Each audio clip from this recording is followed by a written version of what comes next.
Hugh Freeze's pivot this past weekend, vastly underrated. Freezing temperatures are likely for several hours inland and a few hours closer to the coast. Yahtzee. You are Locked On Auburn, your daily podcast on the Auburn Tigers. Part of the Locked On Podcast Network, your team every day. Yes, welcome on into Locked On Auburn, your daily Auburn Tigers podcast. I'm your host, Zac Blackerby, and thank you so much for making Locked On Auburn your first listen every single day. Joining me as it does every single Tuesday for a little Charlie Tuesday action. It is Auburn Message Board Legend, Charlie5. We'll discuss what the coordinators had to say yesterday. We'll discuss what's coming up later this week in fall camp and the trends for the quarterbacks. But Charlie5, what happened this weekend when Auburn landed Jalewis Solomon, took him away, theft at the last minute against South Carolina, the pivot he made, and the adjustment on the fly that he and his coaching staff made, vastly underrated. Of course. I mean, look, you kind of build up to where you're trying to put all this energy into going to get KJ Bolden, who, by the way, I don't know if you realize this, in February when he released the top 10, we weren't even in it. Okay. So like pretty amazing. We closed the gap on this kid to the point where we're in his top 3, top 2, whatever. I don't want to argue. Regardless, we took it all the way down to the end. We were having conversations all the way down to the end. Okay. So you're in that. It kind of feels like it's going south. Solomon's already been crystal balled for a week by Steve Wiltfong and all these professional recruiting guys to South Carolina, and you're able to flip it inside probably 12 hours. You're able to flip it and get him. So, I mean, it was so South Carolina. There's graphics made. It broke them. It broke dudes that made the graphics to the point where they're like, I can't believe I spent this much time making this graphic. I mean, he's like sharing DMs, like blasting Jalewis Solomon. And it's like, you think anybody's ever going to ask you to make a graphic again? No, terrible look, by the way. But they got some some YouTuber in South Carolina, and his shtick seems like it's great. I mean, I'm sure he's a really fun guy to have a beer with, but his name's Jackpot something. And I mean, it broke that dude. It was only like a 5-minute video, and it just like started fine, and then just it just broke some South Carolina people, which is awesome. Anytime you can break another fan base of their will and we benefit from it is awesome. You get bonus points if it's an SEC team. Exactly. But it's just the whole dynamic of everything. Like, yeah.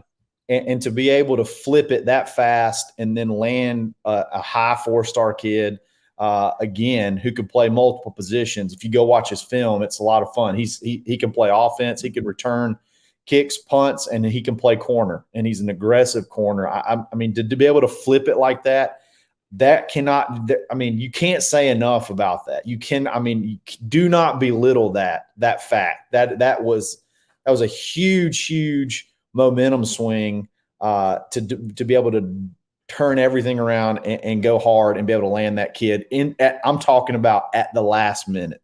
As last minute, if I'm not mistaken, I could be wrong about this. If I'm not mistaken, he actually committed a little bit after the time that he announced because he was having a new Auburn graphic made because it wasn't even made yet.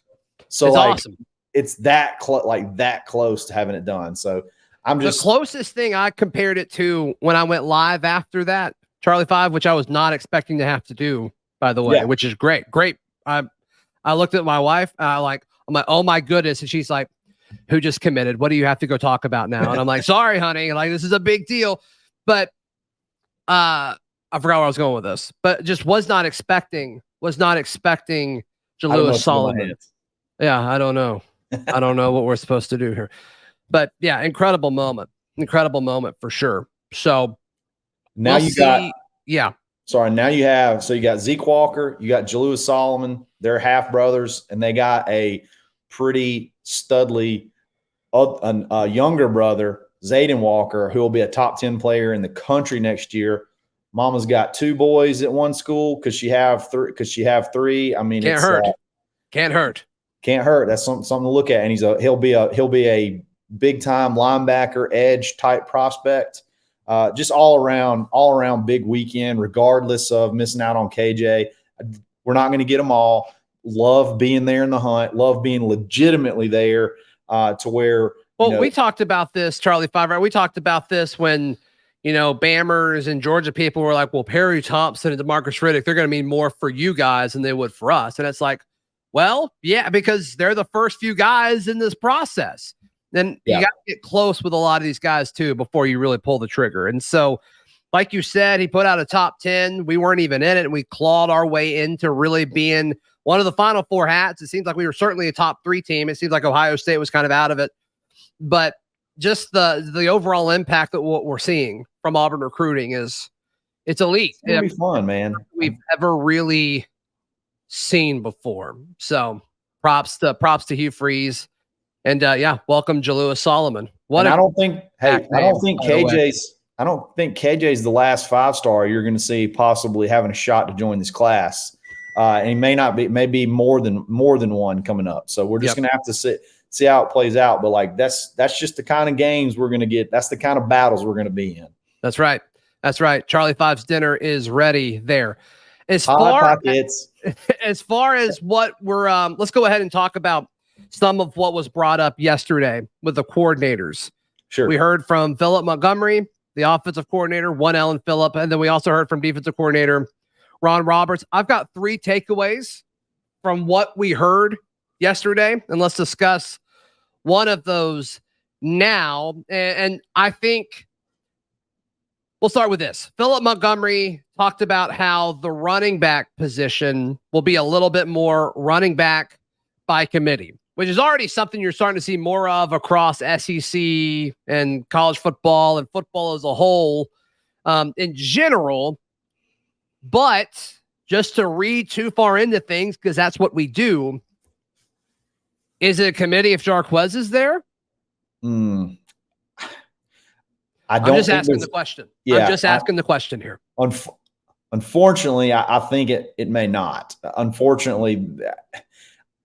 And before people say, I'm sorry, Charlie5, but before people say, oh, well, come on, we were going to have Jarquez Hunter and Damari Austin and Brian Batty and Jeremiah Cobb anyway. And it's like, yes, but a committee means the touches are very, very similar. The market share is very even. And that was never the discussion for Jarquez Hunter. It was Jarquez Hunter, 15 touches, and it's like, does anybody else get to 7 or 8? Right? That was the discussion that we were having. Yeah, that's not a committee, in my opinion. That's more of just a regular running back rotation when you have a big guy who's your lead dude that you can count on to lean on. And I don't think there's very many of those in the SEC, maybe in the country, that you could probably just depend on to have 18 to 20 carries a game. Mm-hmm. And he's one of them. And now you're talking about a committee. Like you said, that to me is almost like rotating series. Like every other series we got, or maybe every other like down and distances, we got different packages and stuff like that. It's like you're trying to take multiple running backs to make one. That's what a committee to me means, and has me a little bit worried. I do think we have a lot of talent that collectively could be just as effective, maybe possibly more explosive. But I agree with that. Jarquez is that bell cow guy that everybody wants to have in college football that you can lean on to go get 4 yards, 5 yards at a time. And that comment has me just a little bit worried. I'm with you. Yeah. And it's like, I don't think, and nothing's been reported. I mean, we're all guessing as far as how long Jarquez Hunter will be away from practices and how many games he will miss, if he even misses a game. We're all guessing at this point. But if he were to miss time, I don't think it's going to be much. I don't think it'd be more than 3 games. That's just my gut feeling, Charlie5. And I think, conveniently that happens before you go to College Station, which would be helpful and nice. And maybe he's fresh and it helps you. I don't know. But you're fine without him for a few games, but you need 4 running backs throughout the SEC. Like sure. you need, and I think him being gone isn't necessarily the drop off from him to Damari Austin, assuming Damari's a starter if he's not there. The drop off is the 4th running back. The drop-off is Jeremiah Cobb to whoever's after him. Sure. I'm with you on that. All right. 2 more takeaways from what we heard yesterday. But first things first, we got to give some love to our folks. That's coming up right here on Locked On Auburn. Today's show brought to you by our friends at Active Wealth Management. Got to check out our boy, Ford Stokes. He is the best in the business at helping you generate money and save money. I can't imagine going to retirement without Ford Stokes. So head over to annuity360.net because he wrote this book. It's free. Annuity 360. Learn all you need to know about annuities. Who's your favorite president? Charlie5? I've stated it many times. Say it one more time. Benjamin Franklin. Greatest Who's president on the of all $100 time. bill? Benjamin Franklin. You don't put random clowns on currency. Okay. That's right. You want to put the best ones. Only presidents. That's right. And who helps you get more $100 bills than anyone? Nobody more than Ford Stokes. That's right. And one way to do it is to go to activewealth.com to check out all of his services, or you can go to annuity360.net for a free book, and you get all the Benjamin Franklins you could possibly want. So be sure to check out our friend Ford Stokes, activewealth.com. All right, Charlie5, as far as looking at other things that I took away that were interesting from what the coordinators had to say, defensive coordinator Ron Roberts was asked about the linebackers. And here's the quote. All right, here it is. He said, quote, "We have a good competition there. I don't know how it's going to pan out. There's about 6 over there competing, and nobody's really stepped up and pulled away from the pack. The emphasis is they have to be productive and consistent on every down. It's the heartbeat of the defense. They're going to do a better job of communicating. You want to see the guys elevate. This is a linebacker-driven defense. They're going to be a free hitter at the point of attack." So a few parts of this. The bigger thing is nobody has really stepped up and pulled away from the pack, which is kind of the feeling we got back in spring. Then you go out and get Larry Nixon, who hasn't really probably had enough time to really cement himself in any kind of role, but still, according to the defensive coordinator, nobody has stepped up even up to this point. Charlie5. Does Ron Roberts have the ability to say anything different than that? I wonder. Just that old school, nobody's impressing me. He's been in the game too long. It's who he is, baby. Nobody's worth a crap. We ain't got nobody worth a crap out here, basically. That's the kind of stuff I expect Ron Roberts okay with that. I'm okay with that. Kind of stuff I expect to hear from him. But I think you could also look at it as I got a bunch of dudes. I got a bunch of dudes that can play, and I'm not. Do you think that's what he's saying? Actually, do you actually think that's what he's saying? Possibly. Probably not. I don't think that he's saying that, but I think that's probably going through the back of his head. I think that's probably definitely in his head. I just saw Cam Riley. He's 6'4", almost 240 now. And he's been in some of the first team. He's getting a lot of the first team reps with Austin Keys. There's some dudes there. They're talking about Robert Woodyard, hoping he starts, they really want him to take that next step. I think there's just a bunch of guys that maybe they're how you have first string, second string, and there's drop-offs in between. I just don't think there's a huge drop-off in between a lot of the dudes we have on the roster. I think they're just all kind of like the same type player, if that makes sense. Maybe same sort of ceiling type players. And it's hard to sort of pick one. And so the best thing you can say if you're old school Ron Roberts, and I mean super old school, you just say everybody sucks. Everybody, I can't find it. Nobody will step up, basically, kind of thing. Yeah, Challenging. And he praised Eugene Asante a little bit. I've got a weird feeling about Eugene Asante. He looks good, man.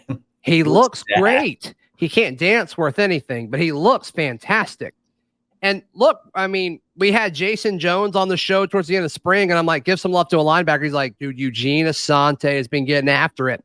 He looks like an MMA fighter. He's just jacked. Who would you rather fight least?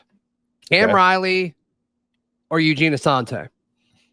So you're gonna get absolutely mauled either way. Mm-hmm. I may not be able to get close enough to Cam Riley with the reach to be able to get a paw on him, but boy, A paw? Eugene, You're referring to your hands as paws now because you're an animal? I think that's a boxing. I don't know. I heard that on a boxing match one time or something like that. But no, I think I'd still probably take Eugene, but I'd regret it. I'd take Asante, but I'd regret it. Okay. And then, all right, the other takeaway from the coordinators was, we'll go back to the offensive side with Philip Montgomery. He said, quote, "We still have a long way to go before we know who the starter is at quarterback." Oh, okay.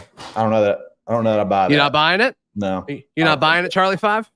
Why not? I like that everybody's getting. I like that Holden's getting first team reps and everything. I mean, I've been shocked and I've been wrong before, but I think we're being a little bit diplomatic, and that's fine. That's fine. Let them give them opportunities, give everybody opportunities. But I mean, I'm at this point in time, I'm going to be absolutely shocked if it's not Thorne. I mean, it's almost a disappointment, right? Unless like Holden or Robbie just really crank it, which would be great. That'd be great. Well, I think Thorne is really good.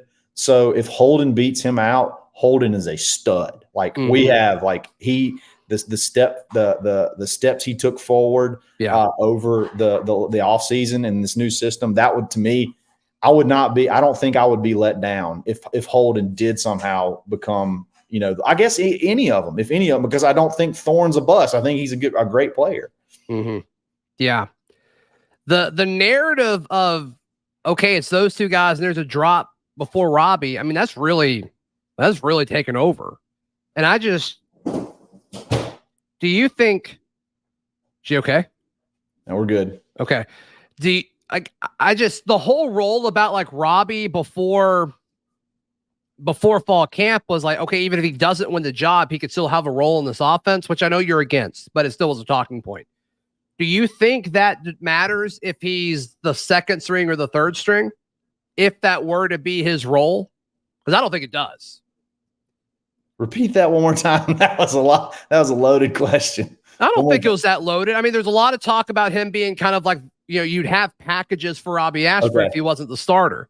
Okay. Do you think he has to be the second string in order for that to happen? Or do you think it doesn't matter, right? Like if Holden beats him out for backup, he's still like doing, like in theory, he would still be able to have those packages, right? If you still, if it's a true thing and there are packages, I don't think he'll have to be number two to be able to go run read option on the goal line or some type of variation of that in short yardage. I don't believe that would be the case. No, I think regardless where he sits on the depth chart, if there are these packages for him, I don't think where he sits that really matters because he's dynamic. So if that with the ball in his hands, so if they want to figure out ways to get the ball in his hands, he's first string there. If that makes sense, he's first string when it comes to those type of things where he's the most dynamic, one of the most dynamic players on the field. So if they want to figure out a way to use that, it doesn't matter if what's the walk on your buddy Peyton, what's the Hank Brown? Hank. Yeah. If Hank's above him, it wouldn't matter. Hank Brown's slinging it. I'm just saying. He is slinging it. He looks way bigger than I thought too. Like medium. He's 6'4". I kept telling people, I'm like, this dude is it, man. Like I think he's going to be really, really good when it's all said and done. I knew he was tall. I thought he would be like a string bean, but he has some girth to him. He has some calf girth. I mean, he can gain some weight, and he's been pretty upfront about that. Like he can gain some weight. There's no question about it. But he's a freshman. I think he's going to be. I think he's going to be better than a lot of people expected him to be. So, all right, what's next for the Auburn Tigers throughout fall camp? What are some things that it could be coming up that Charlie5's excited to keep an eye on? We discuss in just a moment right here on Locked On Auburn. Today's show brought to you by our friends at LinkedIn Jobs. These days, every new potential hire can feel like a high-stakes wager for your small business, and you want to be 100% certain that you have access to the best qualified candidates available. So you have to check out our friends at LinkedIn Jobs. Be sure to head over to linkedin.com/lockedoncollege to post your job for free. That's linkedin.com/lockedoncollege to post your job for free. Terms and conditions apply. Auburn Message Board Legend Charlie5 hanging out on a Charlie Tuesday On auburndaily.com, I wrote yesterday 3 players I'm excited to see this week in fall camp. The first was Holden Gariner. We've already touched on that. The second, Zackevius Walker, who has just totally transformed his body. The kid looks great. Kid looks outstanding. I think it's in a position where you're going to need to rotate more dudes. And I think there's still probably some question marks about where certain guys are. So Zackevius Walker could be a winner in fall camp.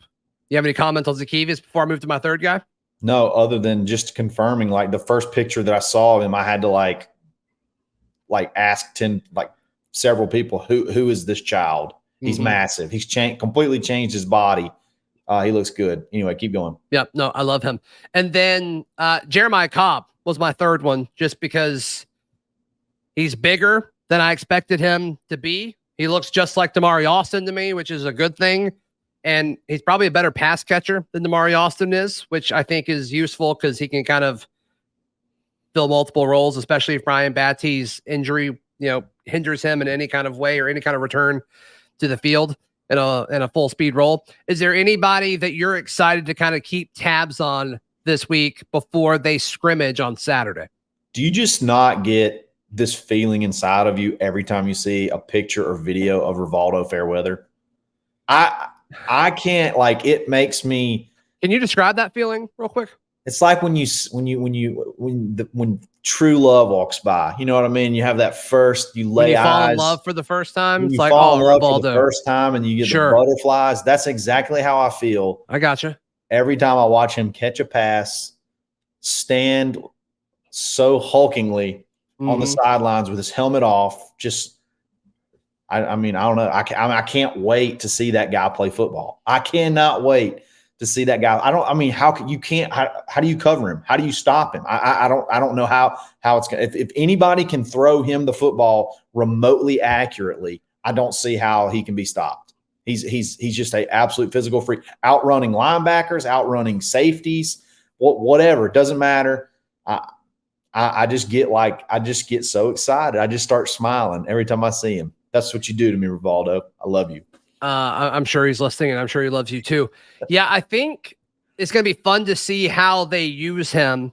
And I'm not just talking about in the passing game or anything like that, but it seems like he's in a different grouping than some of these other tight ends. I think they're using him differently than they're using Luke Deal, as they should, right? As they should.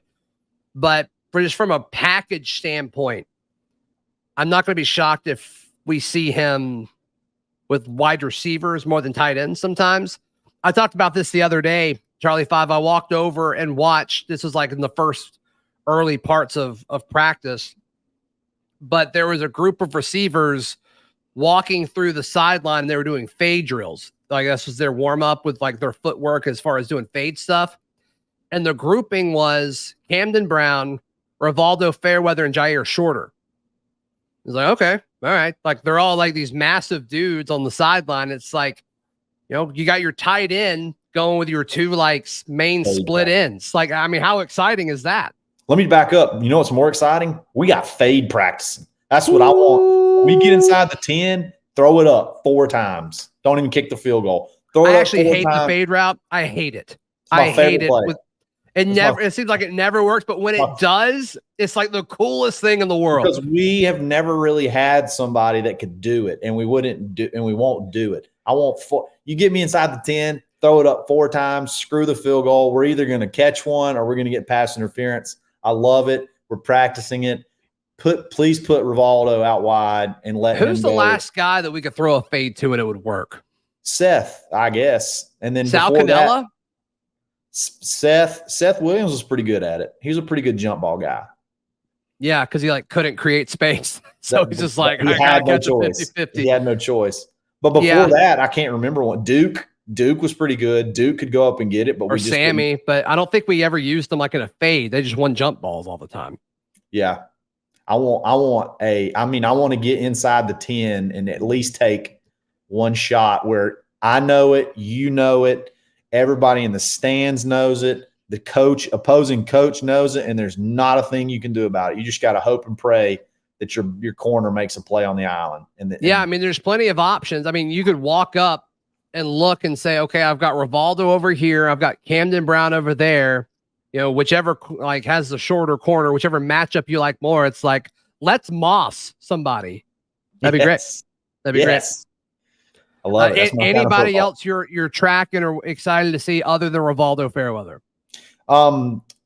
His name just left me. McLeod, the Jalen McLeod, the defensive end, Jack, pass rushing specialist that we got from Appalachian State. The biggest thing I've heard about him is his physical tools are just like unmatched. Like he's like 6'3", 230, 235, but he's cut up really well, and he's incredibly fast. Like faster than some of our wideouts fast. So I'm really loving this. Can't wait to see those situations where he gets his number called. Are you okay with like the big picture ramifications of a Jack linebacker being faster than some of our receivers? Are you okay with that? Oh yeah, of course. Okay. Got it. Of course. Got it. Sacks, baby. Sack lunches. Seriously though, like if he doesn't get there, I don't know who is. No. We don't have a prayer. You can make an argument he's a top 5 most important player on this team. Because if he doesn't get 8 to 10 sacks, like I don't know where they're coming from. I don't either. Unless it's incredibly manufactured from the linebackers. Like he's going to be it. Yeah. As far as winning one-on-one battles, I just don't know where they're coming from. That's my biggest concern with this team. Charlie5, how can people check out everything you've got going on and send you some love? Absolutely. Like you want to send to Rivaldo Fairweather. There you go. Find me on Twitter at _Charlie_5 in the Locked On Discord, Locked On Auburn Discord every single day, auburnlive.com, the corner message board, or weekly on the Dad Bod Golf Pod. Follow me on socials at Z Blackerby. Read all my written work at auburndaily.com. We will see you tomorrow. This has been Locked On Auburn.